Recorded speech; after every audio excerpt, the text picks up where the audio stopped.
Came up in the lectionary just maybe about 6-7 weeks ago that this is one of my favorite passages in Scripture. The call of Samuel to be God's prophet. This story is found in 1 Samuel 3. And one of the things that I think makes this story so much fun, I don't know if anybody did this, but I'll give you the same challenge I did 6-7 weeks ago when it came up. Go and read the next 10 verses and find out what Samuel's first prophetic assignment was. Sort of a rough way to get started. But this is God calling Samuel from 1 Samuel chapter 3. Now the boy Samuel was ministering to the Lord under Eli. The word of the Lord was rare in those days, and visions were not widespread. At that time Eli, whose eyesight had begun to grow dim so that he could not see, was lying down in his room. The lamp of God had not yet gone out, and Samuel was lying down in the temple of the Lord, where the ark of God was. Then the Lord called, "Samuel, Samuel." He said, "Here I am," and ran to Eli and said, "Here I am, for you called me." But Eli said, "I did not call. Lie down again." So he went and lay down. The Lord called again, "Samuel." Samuel got up and went to Eli and said, "Here I am, for you called me." But he said, "I did not call you, my son. Lie down again." Now Samuel did not yet know the Lord, and the word of the Lord had not yet been revealed to him. The Lord called Samuel again a third time. And he got up and went to Eli and said, "Here I am, for you called me." Then Eli perceived that the Lord was calling the boy. And Eli said to Samuel, "Go, lie down. And if he calls you, you shall say, 'Speak, Lord, for your servant is listening.'" So Samuel went and lay down in his place. Now the Lord came and stood there, calling as before, "Samuel, Samuel." And Samuel said, "Speak, for your servant is listening."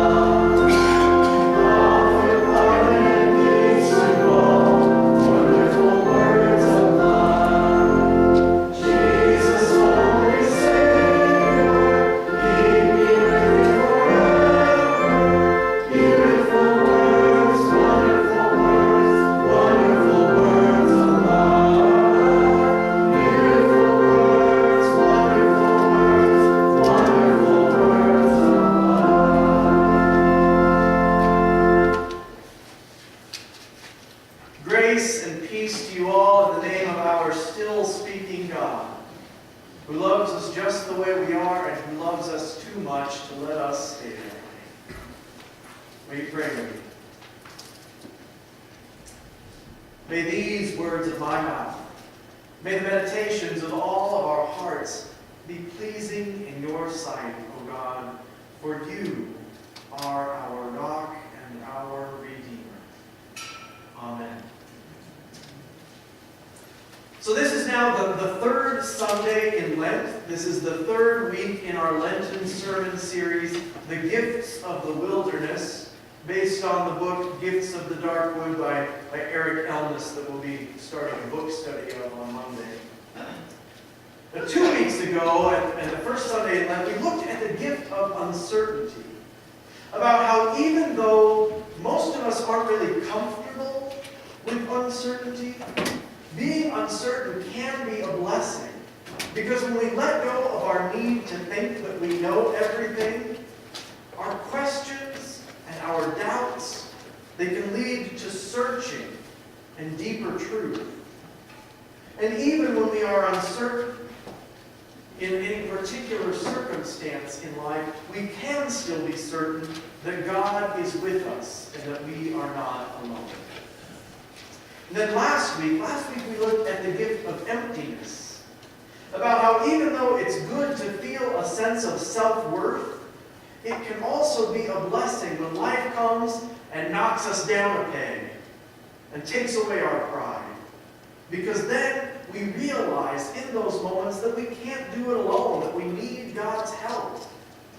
And God's love is so much more meaningful when we recognize that although we do not necessarily deserve God's love, God loves us anyway.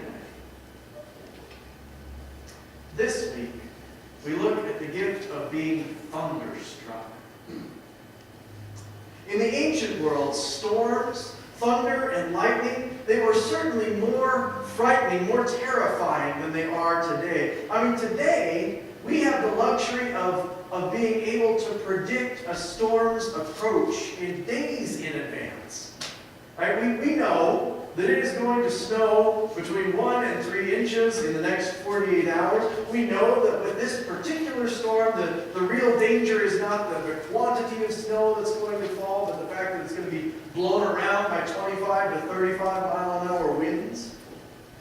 And we know this. And we have known about this for days. This has been up on my weather alert for days now.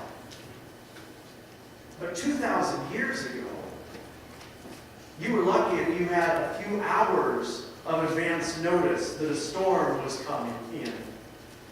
Only a few hours at best to seek shelter. And today we understand the science of what lightning is. I mean, it's basically just static electricity, but on a much bigger scale. And we understand why it is that lightning produces thunder, when the heat of the lightning strike causes the air around it to expand so rapidly. But thousands of years ago, lightning and thunder, these were awe-inspiring mysteries. Being thunderstruck, it's not literally about being struck by lightning, but it's that sense of jaw-dropping awe and wonder. That sense of being insignificant when you witness something that is so much more mysterious and powerful than you are. It's no wonder then that the Bible frequently uses the language of thunder and lightning to describe the voice of God. In the 37th chapter of the book of Job, for instance, Job's friend Elihu describes God's voice in this way. Listen to the roar of his voice, to the rumbling that comes from his mouth. He unleashes his lightning beneath the whole heaven and sends it to the ends of the earth. After that comes the sound of his roar. He thunders with his majestic voice. When his voice resounds, he holds nothing back. God's voice thunders in marvelous ways. He does great things beyond our understanding. This sense of being overwhelmed with the jaw-dropping awe of power and mystery. And this, of course, this was before God actually showed up in person in the book of Job. God shows up in a whirlwind to talk to Job. And he basically says to Job, Job, you gird up your loins like a man. I love that line. Gird up your loins like a man. And he proceeds to remind Job of Job's place in the entirety of time and space. Talk about being thunderstruck. Talk about having your jaw hang open. As a pastor, I frequently hear the question, why doesn't God speak to people like that anymore? In other words, in the story of Job, God shows up and God speaks. God speaks to Adam and Eve in the garden. Speaks to Abraham and promises him a child. He speaks directly to prophets like Elijah and Samuel in the scripture readings that we just read together. But people don't often experience something like that today. For most of us, in fact, if somebody came up to us and said, God just spoke to me, I heard God speaking, most of us would respond with something along the lines of, is there maybe some medication that you're supposed to be taking that you either haven't taken enough of or perhaps have taken too much of today? Well, what if I told you this morning that God has spoken to me? Now, I'm not talking about an audible voice coming down from heaven over the PA kind of way. I'm not saying, Dustin, behold, for I bring unto thee tidings. Not like that. But God has spoken to me. God has spoken to me in ways that I know, down in my bones, it could have only been God. In moments of insight and certainty, in feelings that just came over me, the best way that I can describe it, because it's so unlike anything else that I've ever experienced, it's like this idea that pops into my head, but I just know that the idea didn't come from inside my head, but from outside of it. I mean, it's hard to describe, but I see some of you are nodding. Some of you know what I'm talking about. I think that's why the ancients chose flashes of lightning to be their metaphor, their representation for the voice of God. Because that's how I have experienced God's voice, as a flash. As a flash of lightning, a moment of inspiration. When suddenly the light bulb comes on, and you just know, that it came from somewhere, that it came from someone else beyond yourself. I honestly think that that's how God most often speaks to people. I mean, I'm not going to stand up here and tell you that I don't believe those people who will say, I heard the voice of God and it was inaudible. I mean, I'm not going to second guess somebody else's testimony about God. But in my experience, that's the way that God speaks. Not from the outside, but from the inside. When the Bible recounts Abraham's receiving a promise from God that one day he'll be a father even though he's grown old, I'm not sure that it's meant to be literally taken as he heard through his ears the voice of God. But rather, what if this is a story about how Abraham, even in his old age, filled with worry that he and his wife were not going to have any children, that they would die childless, what if in the midst of that anxiety, suddenly Abraham experienced a lightning strike, a flash, and experienced that peace that surpasses understanding. He had this assurance that he just knew that this situation God had under control, and that one day indeed he would have a son. And he just experienced that certainty of it, despite all of the facts to the contrary. Being thunderstruck is different from saying, I have an idea. That's not what we're talking about. I have ideas all the time. Some of them are good and some of them not so much. But what we're talking about is, rather than saying, I have an idea, saying, I have been inspired. That word inspired, by the way, it literally means filled with the Spirit. Inspired, inspirited. It's an idea that you just know comes from beyond yourself. And look at how the prophet Elijah describes the voice of God in 1 Kings 19. And remember that among the Jewish people, Elijah is regarded as the great prophet, right? He's one of the greatest prophets in Hebrew history. His job description literally reads, hear the voice of God and repeat back what God said. That's the job of a prophet. And Elijah recounts the voice of God in this way. There was a great wind so strong that it was splitting mountains and rocks, but the Lord was not in the wind. And after the wind, an earthquake, but the Lord was not in the earthquake. And after the earthquake, a fire, but the Lord was not in the fire. And after the fire, a sound of sheer silence. And that's where the prophet recognizes the presence of God.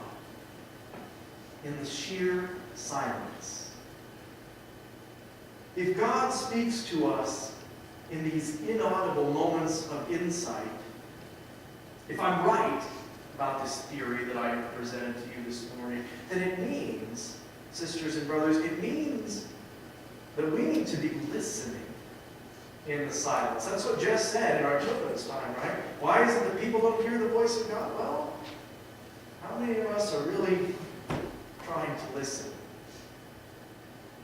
Most of the people who I have met in my life they tell me they don't get prayer. They don't understand how it works. They don't understand what the point of it is. They don't see its value. They sometimes, they'll give prayer a try, where they talk to God, but they don't take time to listen for God. And that's what prayer is, or at least what it should be. It's talking to God, yes, but then it's also allowing those moments of silence to listen for God's reply. It reminds me of a poem written by Wendell Berry. It's one of my favorite Wendell Berry poems because it's short enough that I can memorize it. Wendell Berry wrote, "Best of any song is bird song in the quiet. But first, you must have the quiet." And I will tell you honestly, because you need to know this, that there is not always an answer to prayer. Even if you're taking the time and the moment of silence to listen, there's not always an answer. Right? If that's how it worked every single time, then everybody would be on their knees in prayer 24 hours a day. And not necessarily even most of the time is there an answer. And that's why we started the very first week in our Wilderness Sermon series talking about uncertainty. Because God alone is all-knowing, and we don't get to have all of the answers all of the time. And if God were constantly speaking with clarity to Christians, then the churches would be full and the self-help sections of the bookstores would be empty. But I do know that sometimes when we take the time to listen, God does speak. I know it because I've experienced it for myself. That sometimes, and especially in the times that we need it the most, God speaks to us in flashes of lightning, in flashes of insight and inspiration. And in my experience, thank God, God does continue to speak to us even if we don't hear or even if we choose not to listen the first time. God's call often comes to us as a call that builds up inside of us slowly over time until we finally pay attention and realize what's going on. Think about the story of Samuel, right? When he first experienced God's call. Now first I want you to note how this story suggests that at least in Samuel's case, the call of God was an inaudible call, right? Because Samuel hears it, but Eli doesn't. If this was a God coming over the loudspeakers, "Behold, I bring tidings unto thee," both of them would have heard it. But it's just Samuel. So this call isn't external, heard with the ears. It's internal and heard with the heart. But in that story, Samuel, at first, he doesn't understand what's happening. Even though he hears the call of God, he doesn't recognize it as the call of God. He doesn't understand that it is God's voice that's speaking to him through him. He doesn't know how to respond. The good news for Samuel and the good news for all of us is that God is persistent. Right? He calls to Samuel. He calls again. Until finally, when Samuel is both understanding and ready, Samuel hears that still small voice of God, and Samuel responds, "Speak, Lord, because your servant is listening." That's how I experienced my call to ministry. I wasn't really raised in the church. As a young person, I attended church services very, very irregularly. We were what is sometimes called CEO Christians. Christmas and Easter only. CEO. But as I got older, and especially after God brought me hope and healing in the midst of my deepest grief, in the midst of a serious depression, I talked a little bit about that last week. After that, I started to get more involved in the church. We started to attend church regularly, tithing regularly. We started volunteering where we were needed. In my 20s, I was already serving on the church council in the Brookings United Church of Christ, and I was leading our church's fundraiser for Heifer International. When our pastor went to a part-time basis, he was literally only there 2 weeks out of the month. I started doing some lay preaching so that we would have somebody to preach and not have to pay somebody to come 2 Sundays a month. But through it all, Even when people suggested that I might have a future in ministry, I said no. It wasn't until one day during a blizzard so bad that we almost canceled services that a couple from the United Church of Christ in Esteline came and they heard me preach. They liked my sermon and they asked if I would come to Esteline to just do some pulpit supply for them because they didn't have a pastor. Their pastor had left. And it's a small town, kind of out of the way. They were having a hard time finding regular pulpit supply. So they asked if I would just come up and preach a few Sundays. And I preached every Sunday for the next 3 months. And then they asked if I wanted to be their pastor. And still I said no. At least at first. And eventually, and after much prayer and some discussions with my wife that we won't get into right now, I realized that was what God was calling me to do. And so I said yes. And I started serving as the pastor of the Esteline United Church of Christ. And 3 months later, I started seminary. But looking back, I realized that God was calling me all along. You know, as a young man, I was really interested in speech and debate, and especially the debate half of that. I was a debater in high school. And I can look back now at how that enabled me to practice and perfect public speaking skills. And if you're doing debate, well, then you have to read a lot of the great minds of Western philosophy and ethics in order to construct your debate arguments. I can see now that all my life God was preparing me, even though I didn't recognize it at the time. God had to call Samuel 3 times before Samuel realized what was happening and said, "Speak, Lord, for your servant is listening." I am pretty sure that God lost track of how many times he called me before the light bulb finally came on and I understood what was going on and I finally listened. But God was persistent.